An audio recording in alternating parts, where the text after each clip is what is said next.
예수님께서 제자들과 함께 산에 올라가서 앉으셨습니다. 이 산은 갈릴리 호수 곁에 있는 곳으로 그렇게 높은 산은 아니에요. 완만한 언덕을 이루고 있어서 오히려 많은 사람들이 운집하고 주의 말씀을 듣기에 적합한 장소였습니다. 그렇게 예수 그리스도께서 제자와 함께 앉으시니 많은 사람들이 예수 앞에 나왔습니다. 그 숫자를 살펴보니 남자만 5천 명이라 그랬어요. 그러니 여자들과 어린이들까지 합하면 5천 명이 훨씬 더 넘는 많은 사람이 운집하게 되었습니다.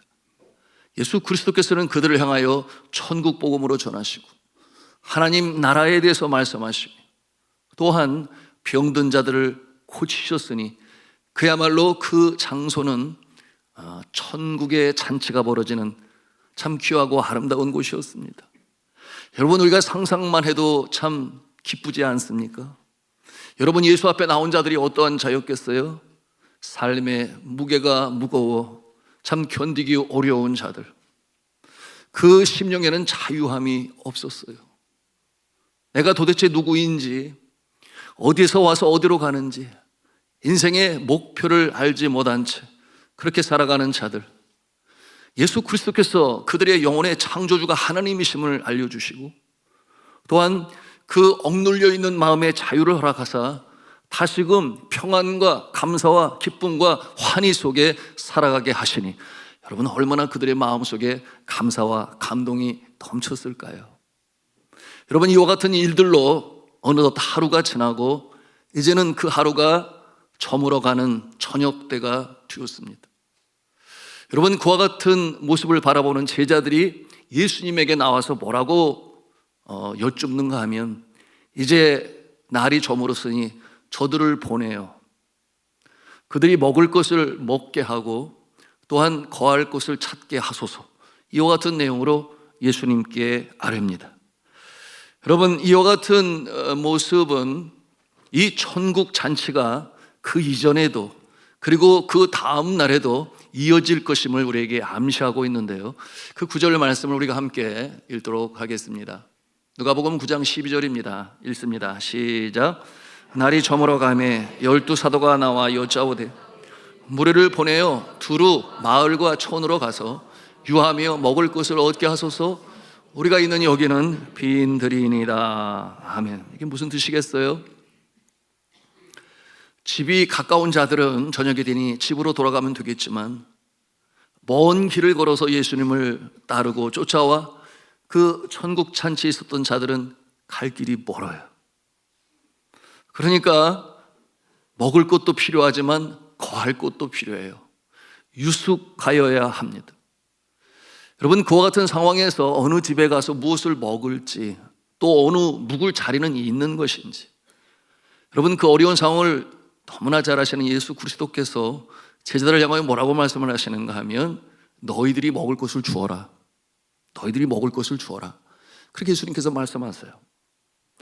여러분, 예수 그리스도께서 이렇게 말씀하시는 것은 그들을 사랑하셨기 때문입니다. 여러분, 예수 그리스도께서 그들을 바라보실 때 어떠한 마음을 가지고 계셨는가? 그 무리를 보실 때 마태복음 9장 36절에 예수님의 마음이 잘 드러나 있지요. 우리 같이 읽겠습니다. 시작.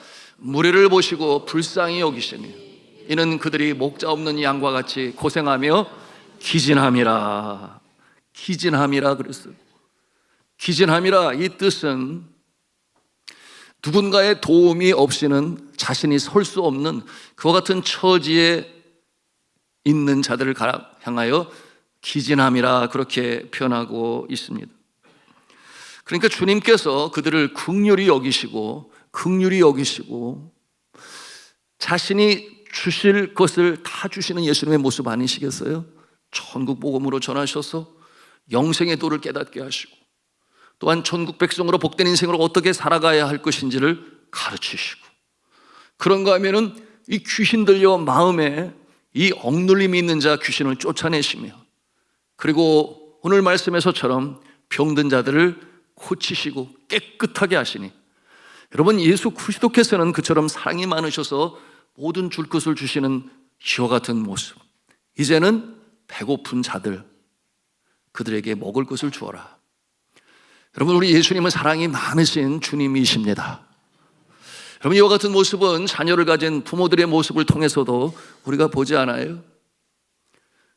여러분들의 자녀들 중에 특별히 다른 형제 중보다 좀 못난 모습을 볼 때 안타까운 마음으로 사랑하지 않습니까? 그와 같은 모습을 보면서 어떤 생각을 가질까요? 내가 무슨 잘못이 있니? 내가 낳았는데 내가 무슨 잘못이 있어? 여러분, 그것이 부모의 마음이죠. 여러분은 그런 소리를 들어보셨을 거예요. 한쪽 눈이 없는 어머니, 왜 그런 줄 아시잖아요? 교통사고를 당하여 아들이 보지 못하게 되니 분노가 임하고 좌절하고 절망하고 시리에 빠져 있는 그 모습을 보면서 그 자신의 한 눈을 주어 보게 한 그 어머니의 이야기 말입니다. 여러분, 그와 같은 상황이 되면 우리도 그렇게 하겠지요. 왜 그렇겠어요? 사랑하기 때문에. 바로 예수 그리스도께서는 이처럼 그들이 배고프니 먹을 것을 주어라. 우리 주님은 우리의 영혼만 사랑하시는 것이 아니라 우리의 육신도 사랑하심을 믿으시기를 바랍니다. 그러므로 건강하기를 바라시고 건강한 몸으로 또 사명 감당하기를 원하세요. 여러분은 예배당에 들어와 십자가를 대합니다. 이 십자가를 바라볼 때 적어도 두 가지를 볼 수 있어야 합니다. 그 첫째는 무엇인가? 나의 큰 죄가 보여야 합니다. 나의 죄가 얼마나 크기에 하나님께서는 독생자 성자 예수 그리스도, 그의 하나뿐인 아들을 저 십자가에 제물로 못 박히게 하셨을까? 죄 없으신 독생자 예수 그리스도가 십자가에 달리실 정도로 나의 죄값이 커서 그 죄를 용서하시기 위해 십자가에 달리셨구나. 나의 죄가 너무나 크고 많구나. 그것이 보여야 하고, 두 번째는 하나님의 크신 사랑이 보여야 합니다. 왜 그렇겠어요? 하나님께서 우리를 얼마나 사랑하시기에 그렇게 아들 독생자를 주시기까지 우리를 사랑하셨을까? 그 사랑은 정말 크고도 놀랍구나. 이 십자가를 보면서 우리는 볼 수 있어야 합니다. 여러분, 이 십자가의 사랑과 은혜, 그것을 깨달은 자는 이 세상을 여느 사람과는 다른 특별한 존재로 하나님의 자녀로 살아감을 믿으시기를 바랍니다. 노벨 문학상으로 오래게 알려진 알렉산드르 솔제니치라고 하는 분이 계시죠. 러시아의 작가인데 공산주의를 반대하는 사상운동가였습니다. 그는 현상수범이 되어 피신을 하고 피난을 하였지만 그러나 결국은 잡히게 되죠. 그래서 강제 수용소에서 살아가게 되는데 그 추운 곳에서 온갖 고문과 고난을 당하면서 살아야 했습니다. 먹을 것이 부족해요. 추운데 입는 옷도 그렇게 따뜻하지를 못해요. 가족과 헤어지고 중노동을 하는 가운데 그의 삶에는 소망이 없는 듯 보였습니다. 강한 정신력으로 버텨보고자 하였지만은 그러나 결국 몸이 상하고 그리고 암에 걸리게 되었어요. 온몸에 암이 번져서 뼈만 남은 양상한 몸을 가지고 일어서기도 힘들어 쓰러졌을 때 모든 것이 끝났다 그렇게 여겨 절망 가운데 있을 때 누군가가 곁을 스치는 것을 느끼게 돼요. 눈을 떠서 보니 빛나는 흰 옷을 입은 그 누군가가 서서 그를 바라보시는데 그가 그 몸을 낮추시고 그의 몸에 십자가 송호를 긋는 것을 그가 환상 중에 그처럼 볼 수가 있었습니다. 그런데 그 순간 놀라운 일이 벌어졌으니 그의 마음에 형용할 수 없는 평강이 임하게 되었고, 그처럼 고통 중에 신음했었는데 그 몸의 고통이 사라지게 되었고, 말할 수 없는 형용할 수 없는 그 놀라운 그 평강이 온 몸과 마음을 사로잡는 것을 느끼게 되었다고 그랬어요. 여러분, 그는 그날 이 십자가의 보혈의 용서와 사랑에 대한 큰 은혜를 입게 되었던 것입니다. 그리고 놀랍게 몸이 회복이 되기 시작, 그리고 석방하게 되어서 그는 미국으로 망명을 합니다. 그리고 미국에서 활발한 저술 활동을 하게 되었고, 그처럼 영광스러운 노벨 문학상까지도 받게 되었으니, 여러분, 십자가의 은혜, 십자가의 용서, 십자가의 사랑, 그것이 우리의 생명을 살리는 줄로 믿으시기를 바랍니다. 그야말로 에스겔 골짜기의 마른 뼈다귀와 같은 그와 같은 좌절과 절망 속에 있었던 그의 인생이 예수 그리스도의 십자가의 보혈로 새롭게 운명을 바꾸었으니, 여러분, 이와 같은 은혜는 오늘도 십자가의 은혜를 믿고 또한 그 은혜에 감사하는 자에게 나타나는 줄로 믿으시기를 바랍니다. 자, 주 안에 사랑하는 성도 여러분, 이 주님께서 인생의 무거운 짐을 지고 견디다 못해 쓰러지는 자에게 초청을 하세요. 수고하고 무거운 짐진 자들아, 다 내게로 오라. 내가 너희를 쉬게 하리라. 또한 이 주님께서 말씀하십니다. 도적이 온 것은 도적질하고 죽이고 멸망시키려고 하는 것이지만 나는 양으로 하여금 생명을 얻게 하고 더 풍성히 얻게 하려는 것이다. 이 주님께서는 또 뭐라고 말씀을 하시는가? 나는 선한 목자라. 선한 목자는 양들을 위하여 목숨을 버리노라. 이 예수 그리스도께서 말씀하십니다. 나는 부활이요 생명이니 나를 믿는 자는 죽어도 살겠고 무릇 살아서 나를 믿는 자는 영원히 죽지 아니하리라. 여러분, 믿으시면 아멘 하십시다. 이 예수 그리스도의 이 사랑과 용서의 능력으로 오늘도 우리는 일어설 수 있는 것입니다. 주님의 이 긍휼히 여기시는 이 마음, 그러므로 이처럼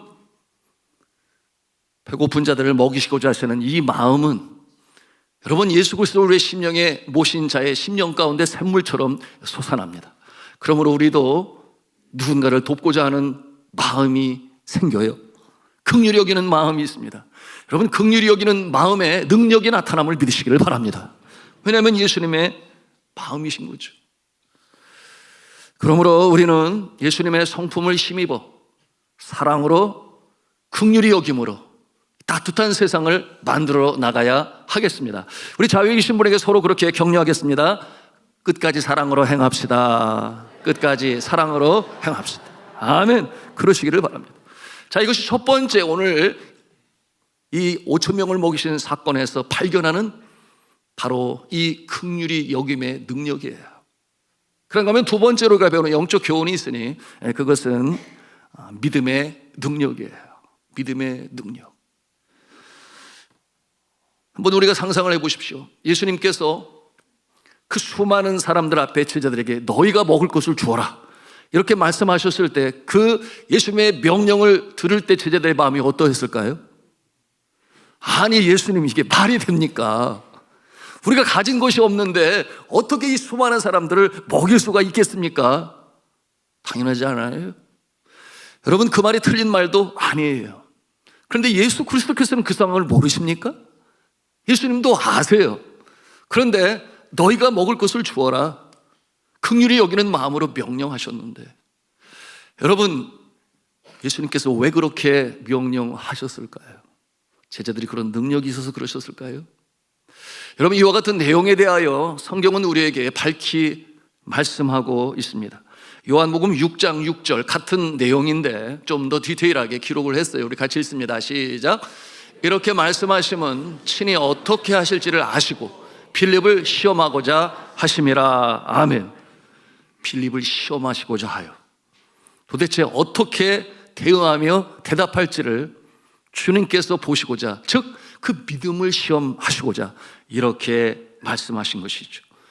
여러분, 이와 같은 내용을 좀 더 명확하게 이해하기 위하여 쉽게 이해하기 위해 쓰여진 현대인의 성경에 그 내용을 함께 또 살펴보겠습니다. 같이 그 부분을 읽도록 하겠습니다. 네, 요한복음 6장 6절 시작. 사실 예수님은 하실 일을 미리 다 알고 계시면서도 빌립의 마음을 떠보려고 이렇게 물으신 것이다. 네, 그렇습니다. 여러분, 이와 같은 상황에서 이 빌립은 예수님께 뭐라고 답을 합니까? 요한복음 6장 7절의 말씀인데 같이 읽습니다. 시작. 빌립이 대답하되 각 사람으로 조금씩 받게 할지라도 200데나리온의 떡이 부족하리이다.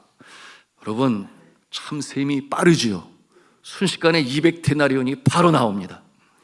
여러분, 이 데나리온이라고 하는 것은 그 당시 돈의 화폐인데요. 여러분, 한 데나리온은 어느 정도인가? 하루 한 사람이 열심히 수고하고 일을 할 때 받을 수 있는 하루 품삯이 한 데나리온이에요. 그런데 200데나리온이 필요합니다.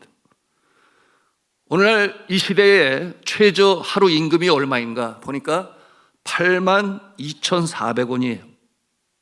여러분, 그 모습으로 환산할 때 8만 원씩만 계산하더라도 200데나리온이면 얼마겠어요? 1,600만 원이 되겠죠.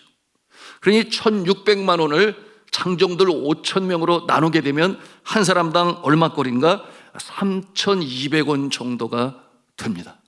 그러니 빌립이 참 산수를 잘했나 봐요. 아주 정확하게 적합하게 그렇게 계산을 해요. 200데나리온이 필요한데요. 그런데 우리에게 그 큰 돈이 어디 있습니까? 결론은 뭐예요? 불가능합니다. 그렇게 답을 해요. 여러분, 예수님이 그 대답을 기대하셨을까요? 그렇지 않잖아요.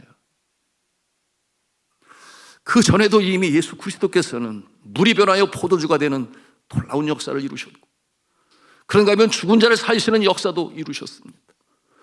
여러분, 불치병이라 일컫는 나병이라든지 또는 중풍병이라든지 여러분, 그 병자들을 살리는 놀라운 기적을 이루셨으므로 그의 제자들은 알아요. 귀신들도 그들에게 주에게 항복하고.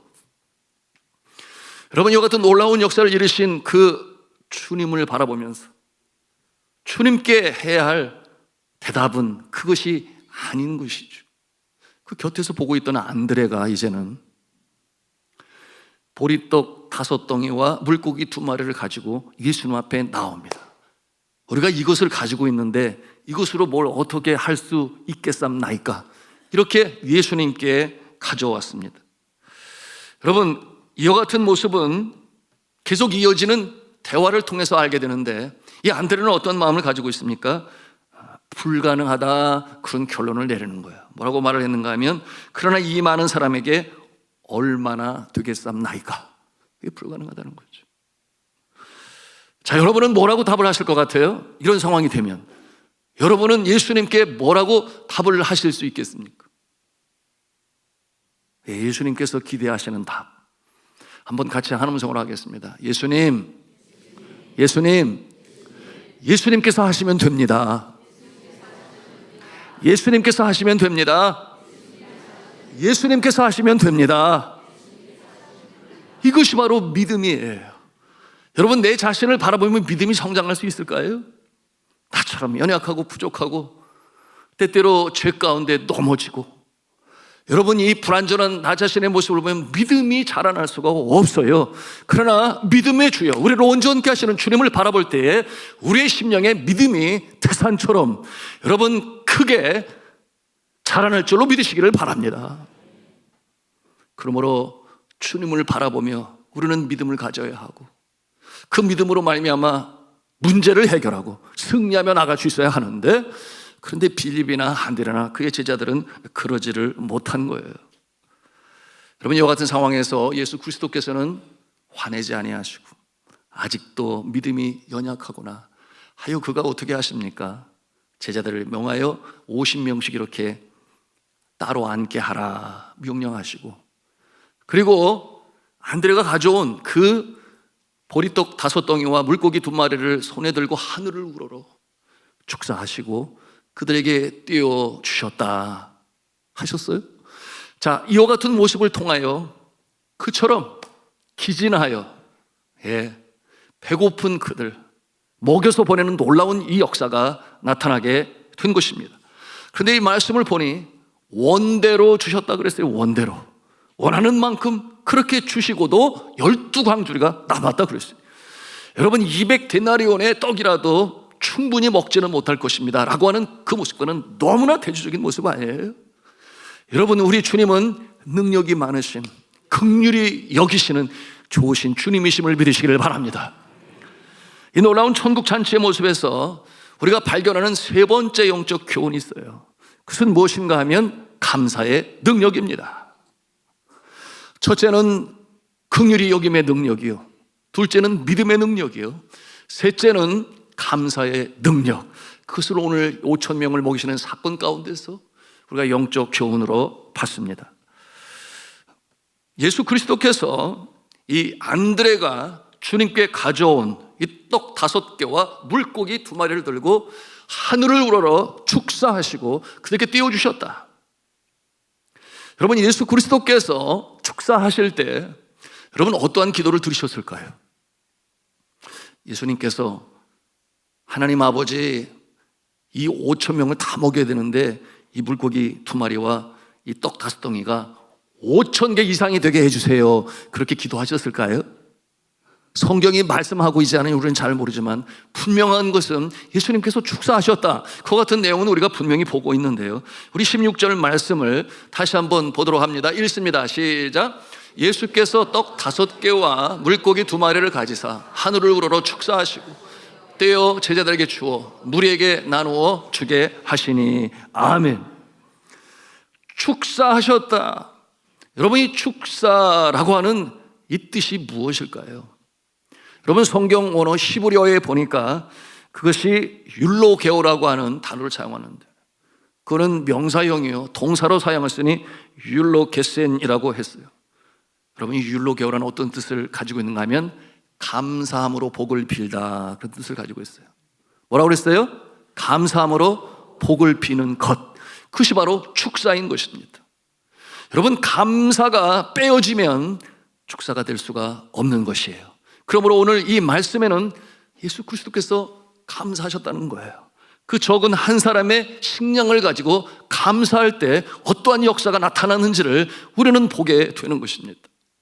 이 부분을 좀 더 명확하게 하기 위하여 현대인의 성경을 통해서 보기를 원하는데요. 네, 같은 누가복음 9장 16절 현대인의 성경을 같이 보겠습니다. 시작.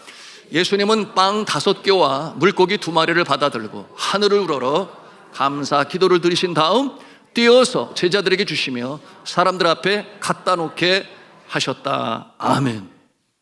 영어 성경은 정확하게 번역을 해요. Looking up to heaven, he gave thanks. 하늘을 우러러 예수 그리스도께서 감사하시고 나서, 그런 뜻으로 번역하고 있습니다. 우리가 상상해 볼 수 있어요. 그 작은 도시락, 한 사람밖에 먹을 수 없는 도시락. 여러분, 그 도시락을 들고 하나님께 감사하며 기도하시는 예수님의 모습을 우리가 상상해 볼 수 있습니다. 그런데 그 기도 후에, 감사 후에 저런 많은 사람들이 먹고 12광절이 부스러기가 남는 놀라운 역사가 나타났다고 하는 것입니다. 자, 주 안에 사랑하는 성도 여러분, 감사에는 능력의 나타남을 믿으시기를 바랍니다. 감사에는 능력이 있어요. 여러분, 감사하는 심령에는 사탄도 얼씬거리지 못합니다. 왜냐하면 그 감사는 주를 향하여 드리는 감사이기 때문에 그런 것이에요. 그러므로 성숙한 신앙인의 척도 중에 가장 으뜸이 무엇인가? 감사하며 살아가는가. 어떠한 상황에서든지, 감사한 상황에서든지, 모진 풍파로 인생의 영혼의 캄캄한 밤을 보낼 때든지 감사하는 마음이 있느냐? 여러분, 성경은 뭐라고 말을 해요?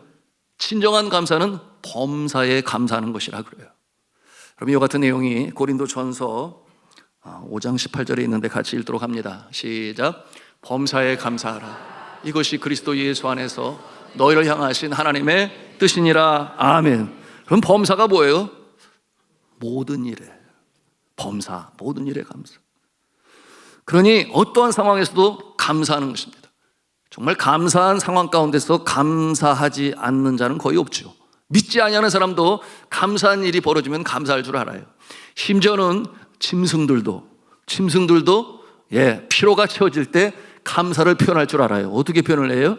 제가 강아지를 키워보니까 배고플 때 먹이를 주면 꼬리를 얼마나 흔들고 막 좋아하고 막 깡충깡충 뛰고 좋아하는지 몰라요. 그런가 하면 고양이는 다리를 자꾸 이렇게 스치면서 돌더라고요. 감사하다, 그런 뜻으로 표현합니다. 사람은 당연하지요. 그런데 중요한 것은 정말 모진 일을 만나고 힘들고 어려울 때도 감사할 수 있는가? 참 쉽지 않습니다. 그럼에도 불구하고 성경은 분명히 말씀해요. 범사에 감사하라. 여러분, 이와 같은 감사를 뭐라고 표현하는가? 흔히들 욥의 감사라고 그러죠. 욥의 감사. 여러분, 욥이 어떠한 존재였습니까? 하나님 앞에 의인이요. 그는 벌받을 일을 하지 아니했음에도 불구하고 사탄이 하나님 앞에 와서 그러는 거예요. 하나님께서 잘해주니까 저렇게 감사하면서 살지요. 만약에 어려운 일이 임하게 되면 감사하고 온 거 다 잊어버릴 겁니다. 이렇게 하니까 그래? 그럼 내가 한번 시험해봐라. 그래서 시작된 것이 모진 고난 아니었나요? 졸지에 자녀들 다 잃고 재산은 말할 것도 없거니와 여러분 자신의 몸에는 기와장으로 긁어도 시원치 않은 피부병으로 인하여 고난 중에 매일을 보내야 했던 욥. 그러니 그 모습을 보면서 심지어는 아내까지도 뭐라고 독소를 퍼부어요? 네 하나님을 저주하고 죽으라. 그렇게까지 합니다. 그러나 욥은 흔들리지 아니해요. 왜 흔들리지 아니했을까요? 그는 하나님을 경외하는 자였기 때문에. 하나님은 온 우주 만물의 창조주가 되시고 뿐만 아니라 나의 영혼의 창조주가 되시고 내 삶의 주인이 되시고 이 땅에서 뿐만 아니라 저 하늘나라에까지 나를 인도하실 하나님이신데 이 어려운 상황 내가 헤아리기 어렵다 손치더라도 그 깊이를 내가 다 할 수는 없다 손치더라도 분명 하나님께서는 선하신 뜻을 가지고 일을 행하실 것이다. 그러나 나는 포기하지 아니하고 나는 하나님께 감사한다. 복을 주신 분이 하나님이시니 화도 주실 것 아니겠느냐. 여러분 이처럼 하나님을 향한 이 신뢰, 경외하는 마음을 가지고 있었기에 그는 견고하여 흔들리지 아니하고 감사하는 모습으로 마침내 전화위복의 놀라운 역사를 이루는 믿음의 영웅이 될 수가 있었던 것입니다. 제가 사역했던 이 네팔이나 그 옆에 부탄이라고 하는 나라는 의외로 행복지수가 높아요. 우리나라보다 훨씬 더 높습니다. 아니 그렇게 열악한 환경에서 그렇게 행복지수가 높을까 궁금해가지고 제가 물어봤잖아요. 뭐가 그렇게 행복하냐고. 그랬더니 답을 하기를 하루에 2끼 밥을 먹을 수 있어서 감사하고. 여러분 거기는 하루에 2끼만 먹어요. 그리고 오후 3시 정도에 간식을 좀 먹어요. 그리고 또 뭐가 있냐고 그랬더니 사랑하는 가족과 함께 살아가는 것이 얼마나 행복하냐 그래요. 그래서 먹을 것이 있어서 감사하고 사랑하는 가족이 있어서 감사하고 그리고 또 뭐가 있냐 그랬더니 저를 이렇게 쳐다보면서 아니 그거면 됐지 뭐가 행복할 게 더 뭐가 있냐고 저한테 오히려 반문을 하는 거예요. 그래서 그렇구나 이렇게 단순하게 내가 먹을 것이 있고 사랑하는 가족이 함께 있으니 힘들 때 위로받고 격려받고 이것이 행복의 조건인데 여러분 그러면서 뭐가 생각이 나겠어요? 그런데 왜 우리나라 대한민국 사람들은 이처럼 잘 사는 선진국가임에도 불구하고 불만지수는 높아가고 행복지수는 떨어지고 왜 그럴까? 여러분 그들이 가지고 있는 이 세계관의 근거에 답을 한다면 너무나 욕심이 많아서 여전히 가져야 할 것이 있는데 갖지 못해서 그것이 불만족이 되고 거기에다가 한술 더 떠서 어떤 모습이에요? 내가 아는 누군가가 내 곁에 사는 이웃이 나보다 좀 더 잘 사는 모습을 보면 비교를 하면서 그 비교로 인하여 내 자신이 작아지게 되고 가라앉게 되고 이와 같은 모습을 가지고 있는 것입니다. 그러나 사랑하는 성도 여러분, 우리 믿음의 사람들은 어떠한 상황 가운데서도 감사할 때 여러분 하나님께서 그 마음을 어여삐 여기시고 정말 감사할 수 있는 조건으로 부어주심을 믿으시기를 바랍니다. 아주 맑은 연못에 개구리들이 모여서 살고 있었어요. 그런데 이 개구리들은 늘 평범한 일상의 실증을 느끼기 시작했습니다.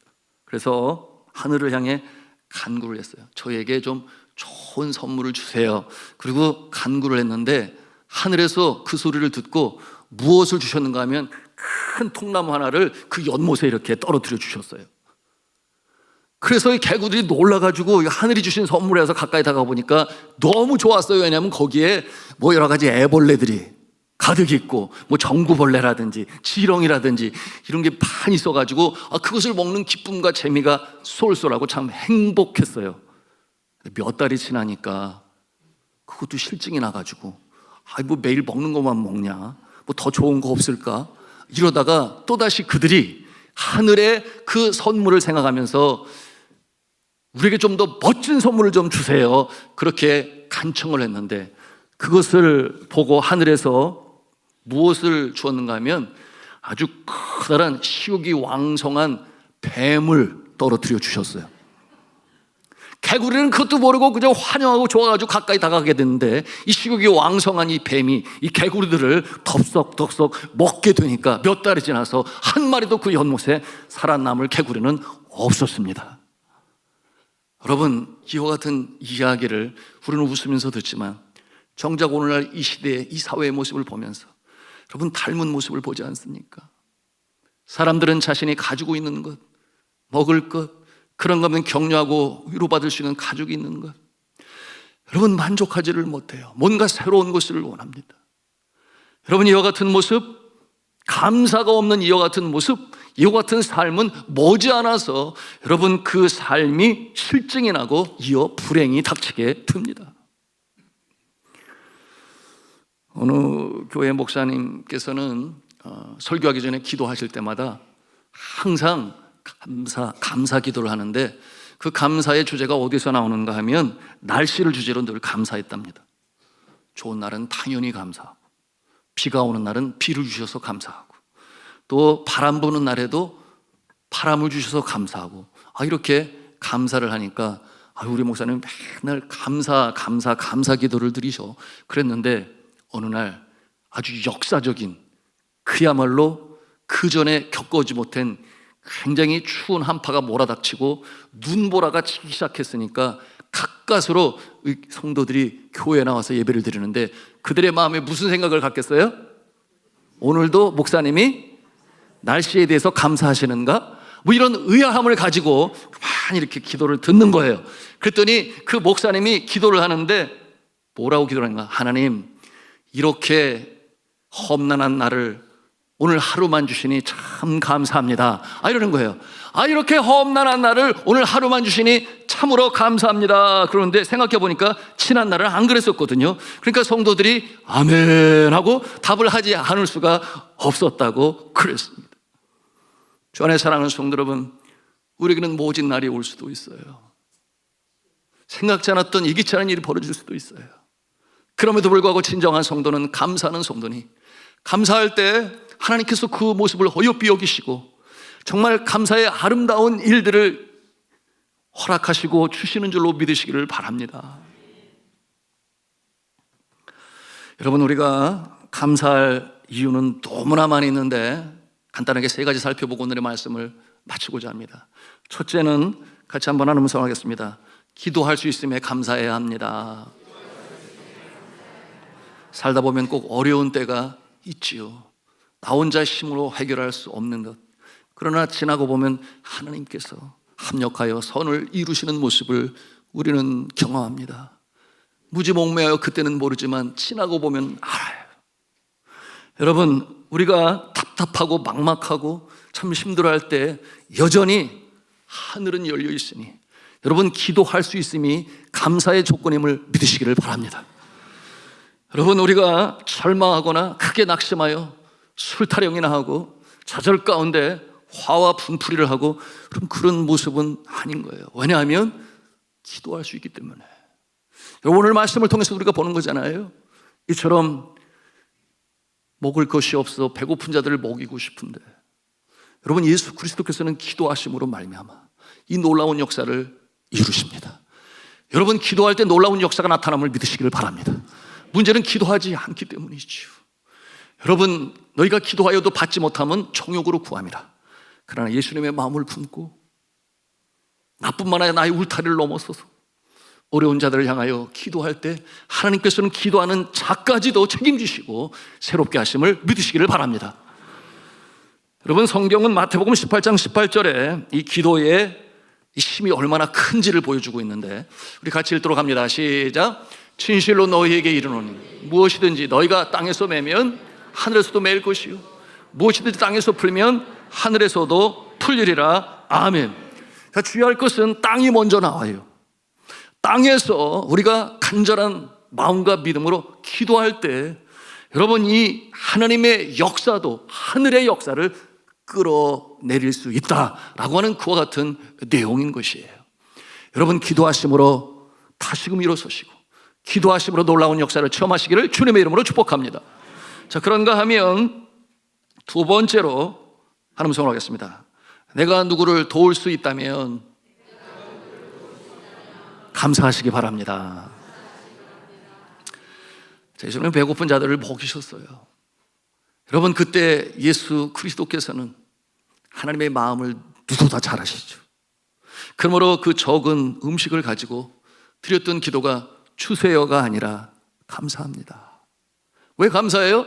하나님이 어련히 알아서 응답하실 것이기 때문에. 왜 하나님이 응답하세요? 어렵고 힘들고 지친 자들, 배고픈 자들을 먹이시는 것이 사랑 많으신 하나님의 마음이시기 때문에 당연히 예수님은 하나님께 감사하는 거예요. 그 작은 것을 가지고. 그리고 하나님 그 기도를 들으셨습니다. 여러분, 이것은 우리에게 무엇을 보여주는 것입니까?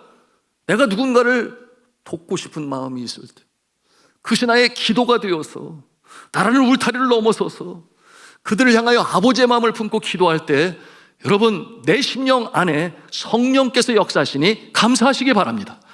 문제는 그와 같은 기도를 드리느냐 하는 것이겠죠. 물질이 있는 자는 물질로 나눌 수 있을 것입니다. 물질이 없는 자는 시간을 나눌 수 있을 것입니다. 여전히 내 손과 발을 움직일 수 있다면 그들을 찾아가서 다가가서 그 사랑을 나눌 수 있을 것입니다. 여러분, 나누는 자의 그 모습, 누군가를 도울 수 있다고 하는 것, 여러분, 무엇보다도 하나님 기뻐하시는 감사의 조건이 됨을 믿으시기를 바랍니다. 세 번째로 같이 하나님 성원하겠습니다. 하나님께서 함께 하심에 감사해야 합니다. 여러분, 예수 그리스도께서 이 땅에서 사역 감당하실 때에 예수 그리스도께서도 성삼위일체 하나님, 즉 성부 하나님과 성령 하나님의 도움과 지원을 받아서 그 놀라운 역사들을 이루시죠.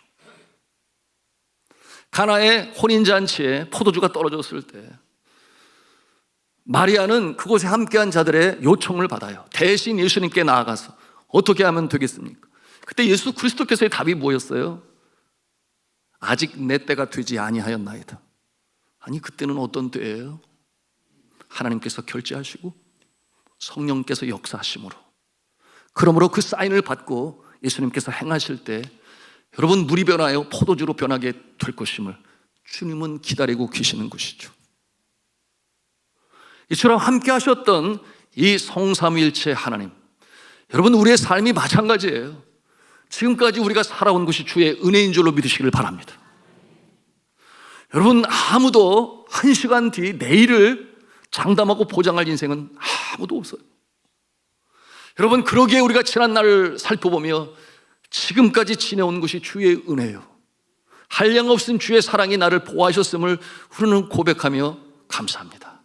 임마누엘 하나님, 오늘도 새벽에 일어나니 여전히 내 심장이 뛰고 있고 온몸으로 내 피가 돌고 있고 내가 몸을 움직여 용신할 수 있음이 여전히 생명을 유지하게 하시는 하나님의 은혜인 줄로 믿으시기를 바랍니다. 여러분, 이와 같은 감사는 그 병석에 누워보지 않은 자는 잘 알 수가 없어요. 여러분, 이번 큰 산불 화재로 인해서 28명이 생명을 잃었습니다. 물론 사상자는 훨씬 더 많죠. 미얀마 지진을 통해서 여러분 1600몇 명인가요? 이미 생명이 끊어졌고, 그리고 앞으로 그 무너진 건물 더미 속에서 얼마나 많은 이 사상자가 나올지, 심지어 10,000명에 이르게 될 것이다, 그렇게 예견하는 모습도 있습니다. 그런데 하나님께서는 이렇게 우리의 생명을 연장하시고 이날도 주의 전에 나와 예배할 수 있음이 하나님의 은혜인 줄로 믿으시기를 바랍니다. 하나님께서 함께 하시는 거예요. 코로나를 겪은 것도 마찬가지입니다. 여러분, 하나님께서는 우리 한 사람 한 사람을 향하신 하나님의 선하신 목적이 있으시기 때문에 우리에게 생명을 주시고 또 연장하시고 오늘 살게 하시고 하나님 기쁘시게 하는 일들로 그 일을 이루게 하심을 믿으시기를 바랍니다. 임마누엘 하신 하나님께서 우리를 지켜 보호하시는 것입니다. 여러분, 그러므로 우리는 감사할 수 있어야 합니다. 오늘 말씀을 이제 마감하면서 이 5,000명을 먹이신 이 놀라운 역사, 거기에는 긍휼히 여김의 능력이 나타나고, 그런가 하면은 믿음의 능력이 나타나서, 그리고 주 앞에 감사함으로, 이 하나님 앞에 감사함으로 이 놀라운 역사를 이루었던 것처럼 우리의 삶에 불쌍히 여금, 그리고 믿음으로 내가 아니라 주님이 하십니다, 그런가 하면 감사로 나아갈 때 비록 적은 것이지만 내게 있는 것으로 인하여 하나님께 감사하고, 내게 있는 생명으로 인하여 주님 앞에 감사하고, 내가 믿는 예수 그리스도가 나의 구세주심을 감사하고, 그 적은 것을 가지고 감사할 때 놀랍고 크고 그리고 복된 하나님의 위로와 평강과 신령한 은혜가 우리의 삶을 이끌어 나갈 줄로 믿으시기를 바랍니다. 이래 다 복된 성도가 되셔서 예수님을 닮아가시고 이 모습을 통하여 하나님의 나라가 확장되며 주의 사랑이 증거되는 일에 쓰임 받으시는 여러분 모두가 다 되시기를 주님의 이름으로 축원합니다.